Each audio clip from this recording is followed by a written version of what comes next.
रहा हूं कि रैंक तो बच्चा पढ़कर ही लाता है, आपके पढ़ाने से कोई रैंक नहीं आता। आप हजारों बच्चों को पढ़ाते हो, लाखों बच्चों को पढ़ाते हो, लेकिन आपके पढ़ाने से कोई रैंक नहीं आता। हम भी पढ़ाते हैं सर, हमारे भी रैंक्स आते हैं। एनडीए में आपने रैंक देखा होगा, हमने एनडीए में रैंक दिया, हमें सीडीएस में रैंक दिया, हमें सीपीओ में रैंक दिए, लेकिन कभी हमने आज तक कभी ऑनलाइन आकर ये नहीं कहा, क्योंकि ऑफलाइन के टीचर है कि हमने रैंक दिया। हम ये बात जानते हैं। हेलो प्यारे साथियों, मन बड़ा दुखी हो जाता है जब ये देखने के लिए मिलता है कि जो कैसे बड़े बड़े जो टीचर्स हैं, मैं टीचर्स तो नहीं कहूंगा, उनको यूट्यूबर्स कहूंगा, जो बच्चों को अपनी कंट्रोवर्सी में लाकर न सिर्फ उनका समय बर्बाद करते हैं बल्कि उनके जज्बात से खेलने का काम करते हैं। अभी आपने हाल ही में देखा होगा कि सीपीयू रैंक 1, 2, 3 को लेकर बड़ा विवाद ऑनलाइन यूट्यूब पर आपको देखने के लिए मिल रहा है।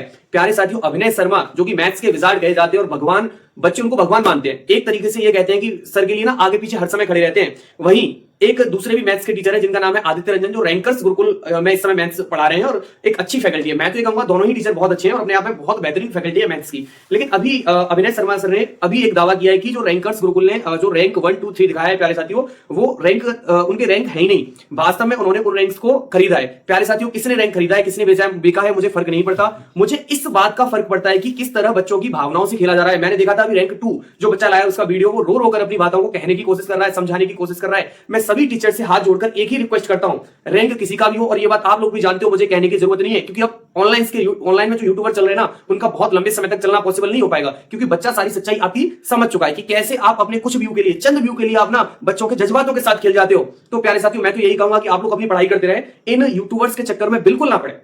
और मैं तो बस यही आपसे रिक्वेस्ट कर रहा हूं कि इन लोगों पर बिल्कुल ध्यान ना दें। और सर प्लीज, आपसे तो मैं रिक्वेस्ट कर रहा हूं, आप तो समझदार लोग हैं ना, मैं आपसे हाथ जोड़कर रिक्वेस्ट कर रहा हूं, इन बच्चों के जज्बातों के साथ खेलने का काम ना करो। बस आप लोग अपना पढ़ाते हो, अच्छे टीचर हो, मैं मानता हूं, हम भी टीचर हैं सर, हम भी पढ़ाते हैं, लेकिन ना बस आपसे मैं एक ही रिक्वेस्ट कर रहा हूं कि रैंक तो बच्चा पढ़कर ही लाता है, आपके पढ़ाने से कोई रैंक नहीं आता। आप हजारों बच्चों को पढ़ाते हो, लाखों बच्चों को पढ़ाते हो, लेकिन आपके पढ़ाने से कोई रैंक नहीं आता। हम भी पढ़ाते हैं सर, हमारे भी रैंक्स आते हैं। एनडीए में आपने रैंक देखा होगा, हमने एनडीए में रैंक दिया, हमें सीडीएस में रैंक दिया, हमें सीपीओ में रैंक दिए, लेकिन कभी हमने आज तक कभी ऑनलाइन आकर ये नहीं कहा, क्योंकि ऑफलाइन के टीचर है कि हमने दिया। हम ये बात जानते हैं कि जो बच्चा पढ़ता है रैंक सिर्फ उसी का आता है, रैंक सबका नहीं आता।